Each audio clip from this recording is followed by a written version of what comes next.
Hello बच्चों, last का जो लेक्चर था उसमें हमने सर्कुलेटरी सिस्टम में रुधिर की स्ट्रक्चर पढ़ी थी, ब्लड की संरचना पढ़ी थी, ब्लड स्ट्रक्चर के बारे में बात की थी। ओके, हमने कहा था ब्लड के अंदर दो भाग होते हैं, प्लाज्मा ये लिक्विड पार्ट था और जो सॉलिड पार्ट था उसको आपने कहा था रुधिर कणिकाएं या ब्लड कार्पल्स। ओके, कार्पल्स जो प्लाज्मा था उसमें क्या क्या कंटेंट्स हैं, उसका कॉम्पोजिशन क्या है, उसके बारे में बात हो गई थी। फिर जो कार्पल्स हैं आपने कहा आरबीसी, डब्ल्यूबीसी एंड प्लेटलेट्स। फिर जो डब्ल्यूबीसी थी उनको भी आपने on the basis of granules, कणिकाओं की उपस्थिति के आधार पर ग्रेन्युलोसाइट्स और ए ग्रेन्युलोसाइट्स में डिवाइड किया। फिर on the basis of staining, Abhiranjan के आधार पर आपने जो ग्रेन्युलोसाइट्स थी उसको एसिडोफिल्स, बेसोफिल्स और न्यूट्रोफिल्स में डिवाइड किया। और आपके जो ए ग्रेन्युलोसाइट्स थी यानी कि जिनके साइटोप्लाज्म में ग्रेन्यूल्स नहीं थे उनको आपने मोनोसाइट्स और लिम्फोसाइट्स। फिर लिम्फोसाइट्स को भी उनके मैच्योरेशन के ऊपर और वो बनती किस्में हैं इस बेस पर आपने कहा B lymphocytes and T lymphocytes. ठीक, अब ब्लड का एक और इम्पॉर्टेंट टॉपिक है ब्लड क्लॉटिंग यानी कि रुधिर का स्कंदन या रुधिर का थक्का जमना। मैं सबसे पहले इसकी डेफिनेशन बताता हूँ और बताता हूँ कि ब्लड क्लॉटिंग होती क्या है। मान लो हमारे हाथ में चोट लगी तो यहाँ से ब्लड निकलेगा, ठीक, और ये ब्लड कुछ देर निकलेगा, इसके बाद में ये अपने आप रुक जाएगा यानी कि इसका बहना थोड़ी देर बाद रुक जाएगा। इस घटना को, इस इंसिडेंट को, इस प्रक्रिया को हम रुधिर का थक्का जमना या ब्लड क्लॉटिंग कहते हैं। दोबारा देख लीजिए, शरीर में यदि कहीं पर चोट लगती है तो रुधिर का बहना कुछ देर बाद अपने आप रुक जाता है। इस घटना को हम रुधिर का थक्का जमना, रक्त स्कंदन या ब्लड क्लॉटिंग कहते हैं। ठीक है ना। अब ये प्रोसेस होता कैसे है, आज हम उसी के बारे में बात करेंगे, ब्लड क्लॉटिंग होती कैसे है। ठीक है ना। हमारी जो ब्लड कैपिलरीज़ हैं, हमारी जो ब्लड वेसल्स हैं, है ना, आर्टरीज़ हैं, वेन्स हैं, कैपिलरीज़ हैं, उनके अंदर तो ब्लड आराम से बहता रहता है और जैसे ही बाहर आता है तो ब्लड क्लॉट हो जाता है। ठीक है ना। उसका कारण क्या है, रुधिर वाहिनियों में एक पदार्थ सक्रिय अवस्था में रहता है जिसको कहा जाता है हेपेरिन। हेपेरिन की वजह से रुधिर का थक्का रुधिर वाहिनियों में नहीं जमता और रुधिर बहुत आसानी से वहाँ बहता रहता है। ठीक है। अब जो हमने जब ब्लड पढ़ा था तो आपने प्लेटलेट्स पढ़ी थी और प्लेटलेट्स को आपने एक नाम दिया था थ्रोम्बोसाइट्स। और हमने ये भी बात करी थी कि जो अदर वर्टिब्रेट्स हैं, है ना, अपने मैमेलियन के अलावा जो अदर वर्टिब्रेट्स हैं उनके अंदर स्पिंडल सेल्स पाई जाती हैं। वो स्पिंडल सेल्स ब्लड क्लॉटिंग के अंदर हेल्प करती हैं। ठीक है ना। अब ब्लड क्लॉटिंग को सबसे पहले जिस साइंटिस्ट ने बताया या ये कहें कि जिसको विस्तृत रूप से समझाया, अच्छी तरीके से समझाया, है ना, वो थे होवेल। आज हम होवेल वाली जो थ्योरी है कि होवेल ने क्या बताया कि ब्लड क्लॉट कैसे होता है, आज हम उसके बारे में बात कर रहे हैं। ठीक है ना। देखिए, जैसे ही चोट लगती है, ठीक है ना, हम ये तो बात पहले कर चुके हैं कि प्लेटलेट्स का या थ्रोम्बोसाइट्स का रोल होता है ब्लड क्लॉटिंग के अंदर। तो जैसे ही चोट लगती है तो क्षतिग्रस्त जो ऊतक है उससे ब्लड बाहर निकलेगा। तो जो क्षतिग्रस्त ऊतक है उससे एक पदार्थ रिलीज होता है जिसको बोलते हैं थ्रोम्बोप्लास्टिन। ये इसको कहा जाता है थ्रोम्बोप्लास्टिन फैक्टर नंबर 3। एक्चुअल में जो नाम दिए ना, फैक्टर फर्स्ट, सेकंड, थर्ड, ये यूँ दिए क्योंकि ब्लड को क्लॉट करने के लिए 13 फैक्टर रिक्वायर्ड होते हैं, 13 कारक आवश्यक होते हैं। ठीक है ना। तो यहाँ पर जैसे 3rd नंबर का ये फैक्टर है तो मैंने लिख दिया फैक्टर नंबर 3। ठीक। तो जैसे ही क्षतिग्रस्त ऊतक जहाँ पर चोट लगी है, ठीक है ना, वहाँ से ब्लड बाहर आएगा तो थ्रोम्बोप्लास्टिन भी बाहर आएगा। अब जब ये ब्लड बाहर आएगा तो इसमें से प्लेटलेट्स तो बाहर आएंगी। प्लेटलेट्स जैसे ही बाहर आएंगी तो हवा के संपर्क में आके ये डिसइंटीग्रेटेड हो जाती हैं, विघटित हो जाती हैं, यानी ये फट जाती हैं। और जैसे ही प्लेटलेट्स फटेंगी तो इनसे भी एक पदार्थ बाहर निकलेगा जिसको कहा जाएगा platelet thromboplastin. 3rd, platelet thromboplastin. अब ये दोनों थ्रोम्बोप्लास्टिन क्या करेंगे, एक एंजाइम बनाएंगे प्रोथ्रोम्बिनेज। ठीक, ये एंजाइम बनेगा कैल्शियम आयनों की उपस्थिति में। तो शरीर के अंदर या ब्लड प्लाज्मा के अंदर कैल्शियम भी ज़रूरी है, कैल्शियम आयन भी होना ज़रूरी है। अब यदि किसी व्यक्ति के ब्लड में कैल्शियम आयन नहीं है तो ब्लड क्लोटिंग के प्रोसेस पर प्रभाव पड़ेगा डेफिनेटली। ठीक, तो थ्रोम्बोप्लास्टिन और प्लेटलेट थ्रोम्बोप्लास्टिन थर्ड ये प्रोथ्रोम्बिनेज बनाएंगे, है ना। ये प्रोथ्रोम्बिनेज जो हेपेरिन है, हेपेरिन को इनएक्टिव कर देगा। क्यों? हेपेरिन रक्त का थक्का नहीं जमने देगा। पहले बता चुके हैं कि ये प्रतिस्कंदक पदार्थ है, ये एंटीकोगुलेंट है, ये ब्लड जो वेसल्स हैं, रुधिर वाहिनियाँ, उनके अंदर ब्लड को क्लोट नहीं होने देता। तो सबसे पहले तो हेपेरिन को इनएक्टिव करना पड़ेगा, तो प्रोथ्रोम्बिनेज क्या कर देगा? हेपेरिन को इनएक्टिव कर देगा। दूसरा एक क्या काम करेगा? ब्लड प्लाज्मा में जो प्रोथ्रोम्बिन है ये इनएक्टिव फॉर्म में है, ये जो प्रोथ्रोम्बिन है ये इनएक्टिव फॉर्म में है। इस प्रोथ्रोम्बिन को ये सक्रिय थ्रोम्बिन में बदलेगा। ये इनएक्टिव था, ये कैल्शियम आयन की उपस्थिति में प्रोथ्रोम्बिनेज एंजाइम जो बना थ्रोम्बोप्लास्टिन से, ये क्या करेगा? इसको सक्रिय थ्रोम्बिन में बदल देगा। जब ये सक्रिय थ्रोम्बिन बन जाएगा तो ये एक एंजाइम की तरह काम करेगा। तो ब्लड प्लाज्मा में एक डिफ्यूजिबल प्रोटीन है, एक विसरणशील प्रोटीन है जिसको कहा जाता है फाइब्रिनोजन। फाइब्रिनोजन और प्रोथ्रोम्बिन, ठीक है ना, ये रहती तो ब्लड प्लाज्मा में है, पर इनका जो फॉर्मेशन है, इनका जो सिंथेसिस है वो लिवर में होता है, यकृत में होता है, ठीक है ना। ये हमने जब डाइजेशन पढ़ा था और लिवर पढ़ा था, लिवर के जब फंक्शन पढ़े थे तो लिवर के जो कार्य थे उनको डिटेल में पढ़ा था, वहाँ ये बात बताई थी, ठीक है। तो प्रोथ्रोम्बिन और जो फाइब्रिनोजन है ये लिवर में सिंथेसिस होंगी। तो फाइब्रिनोजन डिफ्यूजिबल है, ये ब्लड प्लाज्मा में घुला रहता है। तो प्रोथ्रोम्बिन क्या करेगा? इसको पहले मोनोमर्स में तोड़ेगा, यानी कि एमिनो एसिड्स के अंदर तोड़ेगा, ठीक। फिर एमिनो एसिड आपको पता है कि प्रोटीन का निर्माण करते हैं। तो जब ये मोनोमर्स हैं, यानी कि जो एमिनो एसिड्स हैं, यानी कि जो मोनोमर्स है, जो एकलक अणु हैं, इनका बहुलकीकरण होगा, पॉलीमराइजेशन होगा। और जब आपको पता है कि पॉलीमराइजेशन की प्रक्रिया से रेशे बनेंगे, यहाँ पर प्रोटीन के धागे बनेंगे। हम इसको डायरेक्ट ये भी कह सकते हैं, आप यहाँ दोबारा देख लीजिए, आपको यदि यहाँ ये स्टेप थोड़ा कॉम्प्लिकेटेड लगता है तो इसको चेंज कर दें। फाइब्रिनोजन थ्रोम्बिन की उपस्थिति में किस में चेंज हो गया? फाइब्रिन में। या इसको ऐसे कह दें, फाइब्रिनोजन मोनोमर्स बनाएगा, ठीक है ना। मोनोमर्स का यानी कि एकलक अणुओं का पॉलीमराइजेशन होगा, बहुलकीकरण होगा। और जब बहुलकीकरण होगा तो एक रेशेदार प्रोटीन बनेगी जिसका नाम है फाइब्रिन, ठीक। अब ये जो फाइब्रिन है, जो रेशेदार प्रोटीन है, ये क्या करेगी? जो ट्रॉमेटाइज्ड टिश्यू है, जो क्षतिग्रस्त ऊतक है, उसके ऊपर इस तरीके से रेशे जमा देगी, राइट।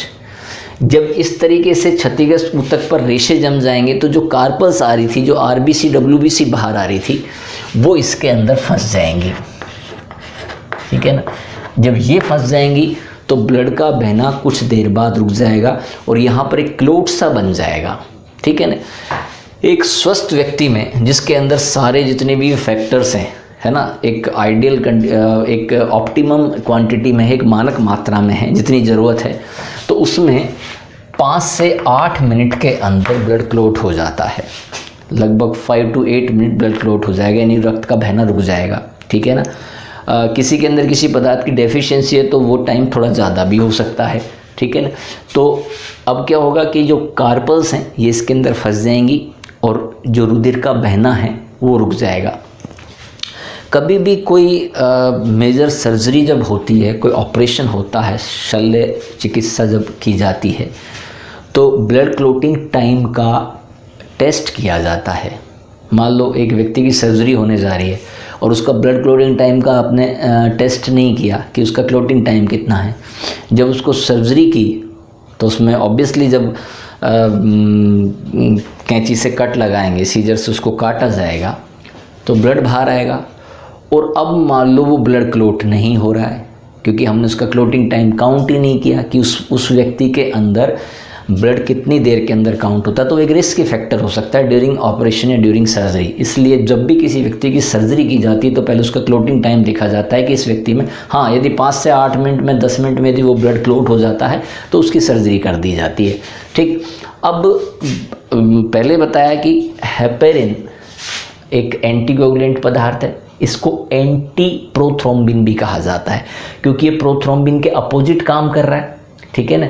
यहाँ पर देखें ये प्रोथ्रोम्बिन के अपोजिट काम कर रहा है, तो इसको एंटी प्रोथ्रोम्बिन भी कहा गया हेपेरिन को। हेपेरिन का फंक्शन यदि आपसे पूछा जाए तो आप ये बताएंगे कि ब्लड वेसल्स के अंदर ये ब्लड क्लॉट होने से रोकता है, ठीक है ना, क्योंकि वहाँ भी तो ब्लड बह रहा है, बाहर आते रुक जाता है, बाहर आने पे यूँ रुक जाता है क्योंकि यहाँ पर जो प्रोथ्रोम्बिनेज है ये क्या करेगा, हेपेरिन को इनएक्टिव कर देगा, ठीक है। कई बार ऐसा होता है कि ब्लड वेसल्स के अंदर भी चोट लग जाती है, मान लो कोई बोन ब्रेक हो गई और उसकी वजह से वो इफ़ेक्ट आया आपके ब्लड वेसल्स के ऊपर, रुधिर वाहिनियों के ऊपर, तो वहाँ भी ब्लड यानी वो वेसल्स जब नष्ट हुई तो वहाँ भी ब्लड बहेगा। तो उनको रिपेयर करती हैं प्लेटलेट्स, वो एक प्लग बना लेती हैं, एक प्लेटलेट प्लग बना लेती हैं।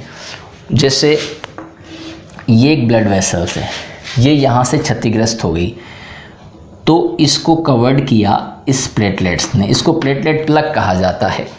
इस प्लेटलेट प्लग का दूसरा नाम है थ्रोम्बस, ठीक है ना। कई बार थ्रोम्बस ब्लड के, यदि मोटा थ्रोम्बस है तो ये परेशानी पैदा कर सकता है ब्लड के फ्लो में। मान लो ये बड़ा है, ये बड़ा बन गया, तो अब यहाँ से जो ब्लड फ्लो कर रहा है, जो रुधिर बह रहा है, उसके बहाव में रुकावट पैदा कर सकता है ये थ्रोम्बस।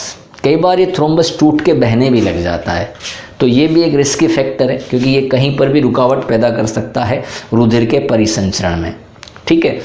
अब आप यहाँ देखें कि ये जो थ्रोम्बोप्लास्टिन है ये लाइपोप्रोटीन और फॉस्फोलिपिड्स का मिश्रण होता है। यहाँ मैंने मोनोमर्स के बारे में बात बता दी थी कि ये एज एमिनो एसिड्स हैं, जब इनका बहुलकीकरण होगा तो ये फाइब्रिन बना लेंगे, ठीक। अब जब क्लोट हुआ, जहाँ पर चोट लगी थी और वहाँ रक्त का बहना रुक गया, रुकने के कुछ देर बाद वहाँ से एक हल्का पीला सा पदार्थ बाहर निकलता है जो थोड़ा ट्रांसपेरेंट रहता है, पारदर्शी जैसा रहता है, ठीक है। उसके अंदर एक तो फाइब्रिनोजन नहीं है और एक रुधिर कणिकाएं नहीं है। इस पदार्थ को एक नाम दिया जाता है सीरम। यानी कि जब ब्लड क्लॉट हो गया, रक्त का थक्का जम गया, तो जो घाव था वहाँ से पीला पारदर्शी सा पदार्थ बाहर निकल रहा है जिसको सीरम कहा जाएगा। सीरम में फाइब्रिनोजन नहीं है क्योंकि फाइब्रिनोजन ने तो क्या बना लिया था, फाइब्रिन बना लिया था, तो फाइब्रिन तो वहाँ घाव के ऊपर सेट हो गई और उससे जो बाहर निकलने के लिए कार्पस थी, कार्पस अंदर फंस गई। तो अब तो केवल एक छना हुआ प्लाज्मा सा बाहर आएगा जिसको कहा जाएगा सीरम, ठीक। अब कई बार जब ब्लड की टेस्टिंग होती है ना, रुधिर का कोई टेस्ट कराया जाता है, तो जिस लेबोरेटरी में ब्लड का सैंपल दिया जाता है वहाँ उस सैंपल का उस लिक्विड फॉर्म में रहना ज़रूरी है। लेकिन क्या होता है कि एक खाली टेस्ट ट्यूब के अंदर यदि अपन ब्लड को रखें तो 5 से 7 मिनट में ये भी जम जाएगा। ऐसी स्थिति के अंदर उसको डायग्नोस करना, उसको टेस्ट करना बड़ा मुश्किल है। तो रुधिर के सैंपल में यानी ब्लड सैंपल के अंदर कुछ प्रतिस्कंदक पदार्थ मिला के रखे जाते हैं ताकि वो ब्लड क्लॉट ना हो। वो क्या करते हैं, कैल्शियम आयंस को एब्जॉर्ब कर लेते हैं। तो जब कैल्शियम आयन हट जाएगा वहाँ से तो ब्लड क्लॉट नहीं हो पाएगा। उसके कुछ एग्जाम्पल हैं, कुछ जो एंटीकोगुलेंट पदार्थ है जो लेबोरेटरी के अंदर काम में लिए जाते हैं, जैसे सिट्रेट है, ऑक्जिलेट है, ये एज ए एंटीकोगुलेंट के रूप में काम में लिए जाते हैं, ठीक है ना। अब जो मैंने अभी आपको बताया कि जो 13 फैक्टर हैं ब्लड क्लॉटिंग के अंदर जो हेल्प करते हैं, उनमें से कई बार कुछ फैक्टर्स किसी व्यक्ति में आनुवांशिक रूप से नहीं होते, तो ऐसे व्यक्तियों को वो फैक्टर बाद में दिए जाते हैं, है ना। वरना उनमें क्या होता है कि चोट लगने पर रुधिर बहता रहेगा, रुकेगा नहीं। इस बीमारी को एक नाम दिया जाता है हीमोफीलिया। इस बीमारी को एक नाम दिया जाता है हीमोफीलिया, है ना। इस हीमोफीलिया को ब्लीडर डिजीज़ भी कहा जाता है क्योंकि इसमें रक्त बहता रहता है, रक्त का बहना रुकता नहीं है, इसलिए इसको ब्लीडर डिजीज़ भी कहा जाता है। ये इंग्लैंड की महारानी के परिवार में थी, ठीक। तो वो लोग रॉयल लोग हैं, मतलब शाही रोग हैं, इसलिए इसको रॉयल डिजीज़ भी कहा जाता है, ठीक है ना। ब्लड क्लॉटिंग की जो डिस्क्रिप्शन है वो हवेल ने किया और ये प्रोसेस है, मैंने अभी आपको बताया कि जहाँ चोट लगेगी वहाँ से थ्रोम्बोप्लास्टिन निकलेगा, प्लेटलेट्स बाहर आएंगी, हवा के संपर्क में आके विघटित हो जाएंगी, विघटित होते ही यहाँ से भी प्लेटलेट थ्रोम्बोप्लास्टिन फ्री होगा। ये कैल्शियम आयनों की उपस्थिति में क्या बना लेंगे, प्रोथ्रोम्बिनेज। अभी प्रोथ्रोम्बिन क्या करेगा, ब्लड प्लाज्मा के अंदर जो प्रोथ्रोम्बिन है इसको सक्रिय थ्रोम्बिन में बदल दिया जाए। अब थ्रोम्बिन जो एक्टिव फॉर्म में आया है ये जस्ट लाइक एक एंजाइम की तरह काम करेगा। तो ये क्या करेगा, ब्लड प्लाज्मा में जो डिफ्यूजिबल या विसरणशील या घुलनशील जो प्रोटीन है फाइब्रिनोजन, इसको चेंज करेगा फाइब्रिन के अंदर, या ये कह सकते हैं पहले मोनोमर्स में तोड़ेगा, मोनोमर्स का पॉलीमराइजेशन होगा, बहुलकीकरण होगा, तो एक रेशेदार प्रोटीन बन जाएगी जिसको कहेंगे फाइब्रिन। फाइब्रिन घाव के ऊपर एक नेट बना लेती है, एक जाल बना लेती है, जिसके अंदर ब्लड कार्पल्स फंस जाती हैं और रक्त का बहना रुक जाता है। ठीक है ना। ये हेपेरिन एक प्रतिस्कंदक के रूप में काम करेगा। ये थ्योरी थी आपके रक्त स्कंदन या ब्लड क्लॉटिंग की। ठीक है, अच्छे से समझ लें। इसको देख के बोर्ड पे जो ये हमने इसको एक आरेखित चित्र के द्वारा समझाया हुआ है, इसको अच्छे से आप रजिस्टर में भी नोट कर सकते हैं। ठीक है ना। इसके काफ़ी सारे स्टूडेंट्स को नोट्स भी प्रोवाइड करा दिए हैं, वहाँ पर भी ये सारा डिटेल में लिखा हुआ है। ठीक है। नेक्स्ट टॉपिक अगले वीडियो में। थैंक यू वेरी मच बच्चों।